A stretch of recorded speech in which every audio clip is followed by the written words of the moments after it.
عذاب قبر کے اوپر ایک شخص دنیا سے چلا جاتا ہے، قبر میں جاتا ہے، منکر نکیر آتے ہیں، سوالات کا سلسلہ ہوتا ہے، تمام سننے والے اس کو یقیناً جانتے ہوں گے، اور اس کو بشارت مل گئی جنت کی یا جہنم کی۔ تو سر یہ جو قیامت ہے، اب جو قبر کا عذاب ہے اس کے آغاز ہونے کے پیرامیٹرز پھر کیا ہیں کہ ایک شخص کا تو بھی ڈیفائن ہی نہیں ہوا، مطلب میں نے کیا گناہ کیے، میرا حساب ہونا ہے یوم الحساب پہ، تو بغیر حساب اگر میرے اوپر یا کسی بھی انسان کے اوپر جب عذاب شروع ہو جائے گا مرنے کے بعد، تو اس کی بنیاد کیا ہے پھر؟ جی اس کی بنیاد یہ ہے، آپ اس ڈاکٹرین کو سمجھیں۔ بیسیکلی جو لوگ منکرین عذاب قبر ہیں نا، پہلی بات ہے کہ امت کی مین سٹریم کا کوئی بھی مکتبہ فکر عذاب قبر کا منکر نہیں ہے، یہ تو آپ کلیئر کر لیں، سنی ہوں یا شیعہ ہوں یا ان کے جتنے بڑے بڑے اسکول آف تھاٹ ہیں، حنفی، شافعی، مالکی، حنبلی، اثنا عشری، سب کے سب عذاب قبر کو مانتے ہیں۔ اور یہ عذاب قبر کا لفظ جو ہم عموم کے لیے استعمال کرتے ہیں، بیسیکلی عذاب برزخ ہے، ان سین بیریئر۔ وَمِن وَرَائِهِمْ بَرْزَخٌ إِلَى يَوْمِ يُبْعَثُونَ، ان کے مرنے سے لے کر قیامت کے دن اٹھائے جانے تک ایک ان سین بیریئر ہے، جسے عربی میں کہتے ہیں برزخ۔ یہ قبر مٹی کی ڈھیری بھی ہو سکتی ہے، یہ قبر سمندر میں غرق ہونا بھی ہو سکتا ہے، یہ قبر ہواؤں میں راکھ کا بکھرنا بھی ہو سکتا ہے، یہ قبر شیر کے پیٹ میں بھی بن سکتی ہے، یہ قبر صرف استعمال ہوتا ہے ایک استارے کے طور پر۔ اچھا، اب یہ جو ڈاکٹرن کھڑی کی عذاب قبر کے منکرین نے کہ جب تک قیامت کا حساب و کتاب نہیں ہوگا تو اللہ تعالیٰ کی صفت عدل کا تقاضا یہ ہے کہ عذاب بھی سٹارٹ نہ ہو۔ For the sake of argument ہم ایگری کرتے ہیں، بالکل ٹھیک ہے، لیکن ان کی اس ڈاکٹرین کو ہم قرآن سے ہی توڑیں گے۔ قرآن پاک میں اللہ تعالیٰ فرماتا ہے سورہ السجدہ میں، ہم دنیا کی زندگی میں بھی انہیں عذاب دیں گے تاکہ ہماری طرف پلٹ آئیں۔ قرآن تو عذاب کی ایک قسط دنیا میں بھی بتا رہا ہے تاکہ اللہ کی طرف پلٹ آئے۔ اس کو تو کوئی کہہ سکتا ہے کہ یہ تو موت سے پہلے پہلے ہے، ایک الارم دینے کے لیے، بالکل ایگری کیا۔ آگے چلیں، قرآن پاک میں اللہ تعالیٰ نے سورۃ الانعام میں، سورہ النساء میں اور کئی صورتوں میں کہا ہے کہ جب گناہگار لوگوں کی موت کا وقت قریب آتا ہے تو فرشتے ان کے منہ اور پیٹھوں پہ ہتھوڑے مارتے ہیں اور کہتے ہیں نکالو اپنی جانیں اور آؤ اب اس طرف۔ ہم یہ کہتے ہیں کہ موت کے وقت تو اب اس نے کوئی اپنی اصلاح تو نہیں کرنی، اس کی روح نکالی جا رہی ہے ہتھوڑے مار مار کے، یہ قرآن کے الفاظ ہیں، پیٹھ پہ بھی اور منہ پہ بھی۔ قیامت کا دن کا بھی حساب ہوا نہیں ہے، پہلے تھوڑے یہ توڑے یقیناً ان کو پڑھ رہے ہیں جن کا الٹیمیٹلی اللہ کو پتہ ہے کہ ان کا الٹیمیٹ انجام قیامت والے دن کیا ہونا ہے۔ لہٰذا اللہ کی طرف سے جو عذاب ہے اس کی یہ قسطیں ہیں، اس کی پہلی قسط اگر کوئی ہے نا اس اعتبار سے، وہ ہے موت کے وقت جو پیٹھ پہ اور چہروں کے اوپر ہتھوڑے مارے جاتے ہیں۔ دوسری قسط بھی قرآن میں موجود ہے، سورہ المؤمن کے اندر، فرعونی صبح شام آگ پر پیش کیے جاتے ہیں، اور جب آخرت کا وہ بڑا دن آئے گا تو یہ بڑی آگ پر پیش کیے جائیں گے۔ یہ آیت واضح ثبوت ہے کہ ابھی قیامت قائم نہیں ہوئی اور قرآن کہہ رہا ہے کہ فرعونی صبح شام آگ پہ پیش ہو رہے ہیں۔ وہ کہاں پہ پیش ہو رہے ہیں؟ اسی آیت کو امام بخاری نے عذاب قبر کی دلیل میں جب حدیث لی ہے نا عذاب قبر سے متعلق، اس کے اوپر ہیڈنگ بنایا ہے تاکہ اگر کوئی کہنا کہ یہ امام بخاری نے اپنی طرف سے حدیثیں گھاڑ لی ہیں تو وہ قرآن سے دکھا سکیں کہ بھئی سورہ المومن تو امام بخاری نے نہیں لکھی۔ سورہ المومن کے اندر سورت نمبر 40 میں آیا کہ فرعونی صبح و شام آگ پر پیش کیے جاتے ہیں اور جب قیامت کا دن آئے گا تو بڑے عذاب میں وہ جائیں گے۔ اب وہ کس آگ پہ پیش ہو رہے ہیں؟ قرآن تو کہہ رہا ہے پیش ہو رہے ہیں، یہ وہی آگ ہے جس کو آپ عذاب قبر کہہ لیں، عذاب برزخ کہہ لیں۔ تو یہ قسط دوسری ہے، اور پھر الٹیمیٹ آخرت کی قسط آنے والی ہے۔ اب اس میں ٹیکنیکل کوسچن سائنٹیفک یہ ہو سکتا ہے کہ ایک بندہ آج سے 10,000 سال پہلے فوت ہوا، بالکل، اور اور ایک قیامت سے ایک دن پہلے فوت ہوا۔ ہاں جی، اس کا جواب ہم دیتے ہیں۔ ہاں جی، یہ کیلکولیشن کرنا اللہ کا کام ہے۔ اللہ تعالیٰ کسی شخص کے ساتھ ایسا بھی کر سکتا ہے کہ اس کے ایک دن کو اس پہ اس طرح طاری کرے کہ وہ 10,000 سال کے اوپر بھاری ہو جائے۔ یہ اللہ تعالیٰ کا معاملہ ہے نا، یہ انسان نے تو کیلکولیشن نہیں کرنی ہے۔ ہم کہتے ہیں یہ عذاب کے معاملات، ہم تو کہتے ہیں آپ عذاب قبر کو کیمرے سے دیکھ بھی نہیں سکتے، یہ اس فزیکل ورلڈ کی چیز نہیں ہے۔ اچھا سر، یہاں پہ یہ بھی وضاحت کر دیں کہ یہ قبر جو ہم قبرستان میں دیکھتے ہیں، جی جی یہ اسی قبر کی پھر بات ہو رہی ہے؟ جی اسی قبر کی ہو رہی ہے۔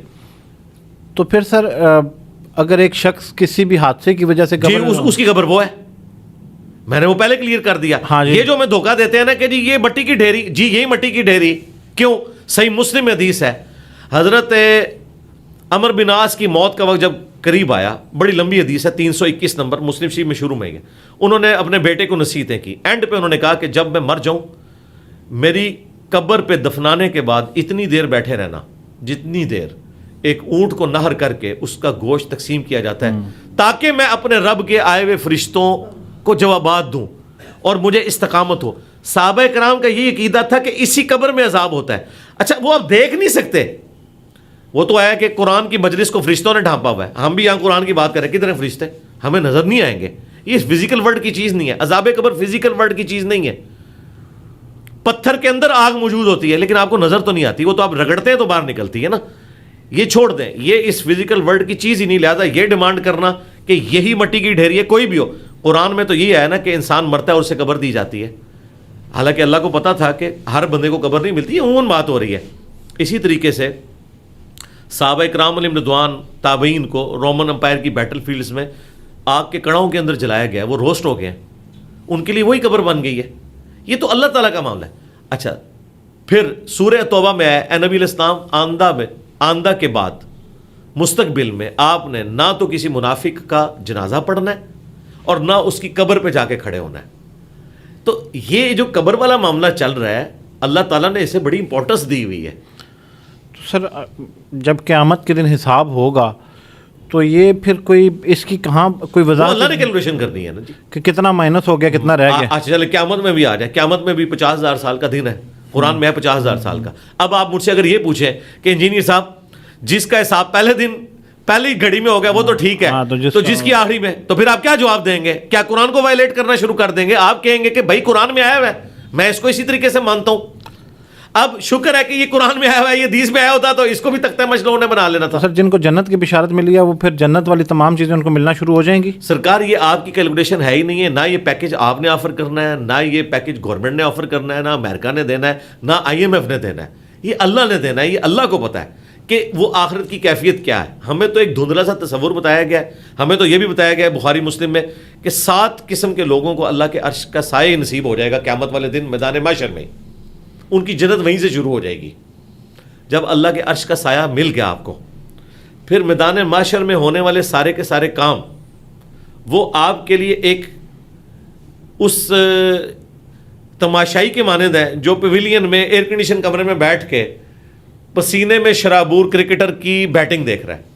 وہ کیفیت صرف کرکٹر گزار رہا ہے, وہ تو بیٹھا ہوا ہے ایئر کنڈیشن کمرے میں. جو اللہ تعالیٰ کے عرش کے سائے کے نیچے آ جائے گا, وہ بھلے 50,000 سال کا دن بھی ہو, اس کے لیے تو آسان ہو جائے گا کاٹنا. وہ تو پھر انجینئر صاحب ہم یہ کہہ سکتے ہیں کہ جو شخص جس دن مرا پھر اس کی قیامت شروع ہو گئی؟ جی بخاری مسلم میں حدیث ہے, جو مر گیا اس کی قیامت شروع ہوگی, اس کی قیامت شروع ہوگی. اور وہ قیامت کیا ہے؟ وہ آخرت. آخرت کیا ہے؟ مرنے سے لے کر جنت یا جہنم میں پہنچنے تک یہ سارے کا سارا پورشن آخرہ ہے. اما عائشہ کی حدیث ہے بخاری میں, جب نبی علیہ السلام کا آخری دن تھا, عبد الرحمن بن ابی بکر آئے, ان کے ہاتھوں میں مسواک دیکھی, نبی علیہ السلام نے اشارہ کیا مسواک ترغیب کے لیے, آپ نے اپنے منہ میں ڈالی لیکن آپ کمزوری کی وجہ سے چبا نہیں سکے. تو سیدہ عائشہ کہتی ہیں میں نے وہ چبا کے حضور کو دی اور نبی علیہ السلام نے اس کو چبایا. اور اما عائشہ کہتی ہیں میری خوش قسمتی ہے کہ اللہ تعالیٰ نے میرے تھوک کو اور نبی علیہ السلام کے تھوک کو اکٹھا کر دیا. جب آپ نے چبایا اور مجھے دی تو آپ کا لعاب دان میرے منہ میں آیا, اور جب میں نے چبا کے حضور کو واپس کی تو میرا لعاب حضور کے منہ میں گیا. یہ وہ اپنے لیے فخر کی بات کرتی تھی. وہ کہتی ہیں کہ رسول اللہ صلی اللہ علیہ وآلہ وسلم کے تھوک مبارک اور میرے تھوک کو اللہ تعالیٰ نے اس دن جمع کر دیا ایک جگہ, جو رسول اللہ کی دنیا کی زندگی کا آخری دن اور آخرت کی زندگی کا پہلا دن تھا. اما عائشہ کے الفاظ ہیں بخاری میں کہ جس دن حضور فوت ہوئے نا, وہ نبی علیہ السلام کی آخرت کا پہلا دن تھا. مرتے ہی آخرت شروع ہوگی اس بندے کی. تو پھر سر عالم برزخ میں جو روحیں جائیں گی اور پھر وہ دوبارہ واپس پھونکی جائیں گی اور پھر وہ کھڑی ہو کے امتحان دیں گی. جی جی. تو اس کے درمیان میں پھر یہ پروسیس جو آپ بتا رہے ہیں, وہ علیین سجین وہ سارے کے سارے معاملات ہیں. فی الوقت میرے بھائی ہمیں اس سے کوئی غرض نہیں ہے.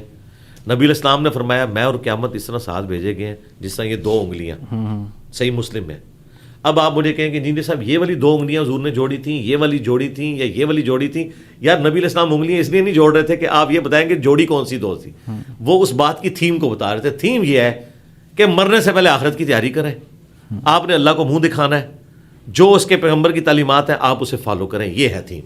باقی جو آخرت کے معاملات ہیں وہ ہم آپ کو ٹائنیز ڈیٹیل تک خود سے گھاڑ کے نہیں بتائیں گے. میرا مسئلہ یہ ہے کہ میں اتنی بات کرتا ہوں جتنی بکش بات ہے، اس کے بعد میں معاملہ اللہ کے سپرد کرتا ہوں، کیونکہ ہمیں اجازت نہیں ہے کہ ہم اس میں تب آزمائی کریں. کئی اسکالرز ہیں جو کرتے ہیں اور لوگ کہتے ہیں دیکھو جی انہوں نے بڑا پوائنٹ بتایا. پوائنٹ کہاں سے بتایا؟ خود بیٹھ کے گھڑا. وہ تو شاعر آپ سے بہتر گھاڑ لیتا ہے، اور سب سے بہتر تو ہالی ووڈ والے گھڑتے ہیں، کیا کچھ نہیں دکھا دیتے. لیکن کیا یہ سپورٹیو ہے؟ قرآن و سنت سے سپورٹڈ ہے یہ؟ تو نہیں. ہم نے تو جو بات کرنی ہے جتنی آئی ہے ہم بتائیں گے کہ یہ ہے. اللہ تعالیٰ اس دنیا میں بھی آپ کو اتنی بڑی چیز دکھاتا ہے. جون جولائی کی گرمیوں میں اگر ملیریا کسی کو ہوا ہو، ٹائیفائڈ، اسے آپ 3 رضائیاں بھی اڑا دینا اسے ٹھنڈ لگتی. ادھر بیٹھے بندوں کو گرمی لگ رہی ہوتی ہے. ایک ہی جگہ پہ 2 مختلف بندوں کے اوپر 2 حالتیں طاری ہوئی ہوئی ہیں. کافر بھی یہ مذاق اڑاتے ہیں. پتہ ہے آپ کو کافر کیا کہتے تھے؟ قرآن میں آیا کہ دوزخ میں ہے 19 فرشتے، تو وہ ٹھٹا اڑاتے تھے. وہ کہتے تھے 19 ہیں. ایک کہتا تھا میں پلوان ہوں، 10 تو میں دیکھ لوں گا. دوسرا کہتا تھا باقی 9 میں سنبھال لاں گا. اب مجھے بتائیں اس طرح قرآن کا مذاق اڑانا مشرکین عرب، بھئی وہ 19 پلوان نہیں ہے، 19 فرشتے ہیں. وہ تو ایک فرشتہ بھی ہو، ایک بھی نہ ہو. اللہ تعالیٰ نے کہا کہ میں نے 19 کا عدد ان کے لیے فتنہ بنا دیا. وہ فتنہ ایسا بنا، اس پر کافروں کے لیے بنا. آج تک لوگ 19 کی کیلکولیشن کر رہے ہیں، جی بسم اللہ کے 19 حروف ہیں، ٹھیک ہے ہوں گے، اور پوری 19 کے اوپر کتابیں لکھ دی ہیں لوگوں نے. ٹھیک ہے، تو یہ 19 کا عدد ایک فتنہ ان لوگوں کے لیے بنا. اس زمانے میں انہوں نے یہ باتیں کرنی شروع کر دی. اچھا پھر یہ بھی باتیں کرتے تھے کہ قرآن میں آیا نا کہ ہم ان کو بھی اور ان کے معبودوں کو بھی جہنم میں پھینکیں گے. تو پتہ کیا کہا مشرکین عرب نے؟ انہوں نے کہا ٹھیک ہے پھر جیزس کرائسٹ بھی جہنم میں جائیں گے، کیونکہ عیسائی ان کو پوجتے ہیں، کرسچنز. اب اس کا جواب پھر اللہ کو قرآن میں دینا پڑا. اللہ نے فرمایا سورہ زخرف میں کہ عیسیٰ ابن مریم کی جو مثال انہوں نے بیان کی ہے نا، تو صرف یہ جو ہے وہ ایک جھگڑا کرنے کے لیے کر رہے ہیں. وہ تو اللہ کے نیک بندے تھے، ان کا کیا لینا دینا اس شرک کے ساتھ جو لوگوں نے ان کی طرف منسوب کیا. اللہ کو بھی ریبٹل کرنا پڑا ہے، ریپلائی ٹو کرنا پڑا ہے. حالانکہ اللہ کی بات پرفیکٹ تھی. ہمیں یہ اللہ تعالیٰ ریپلائی نہ بھی کرتا نا، تب بھی ہم نے لوگوں سے کہنا تھا کہ اگر قرآن میں آیا نا کہ ان کے جھوٹے معبود بھی جہنم میں جائیں گے، یعنی بت بھی، اور وہ بت جہنم میں اس لیے نہیں جا رہے کہ بتوں کو عذاب ہو رہا ہے. بتوں کا کیا قصور ہے؟ صرف ان کی حسرت میں اضافہ کرنے کے لیے کہ ہم انہیں پوچھتے تھے یہ بھی ہمارے ساتھ جہنم میں ہے. تو عیسیٰ ابن مریم تو نہیں جائیں گے نا. لیکن اللہ نے پھر بھی جواب دیا کہ عیسیٰ ابن مریم کیوں جائیں گے؟ بھائی وہ تو اللہ تعالیٰ کے ایک چنے ہوئے بندے ہیں، مقرب بندے ہیں.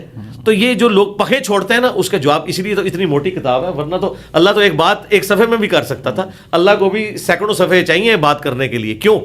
کیونکہ شیطان نے اتنے اپنے ایجنٹ چھوڑے ہوئے ہیں اور اپنی ایسی غلط تعلیمات پھیلا دی ہیں، انہیں ریبٹل کرنا پڑتا ہے.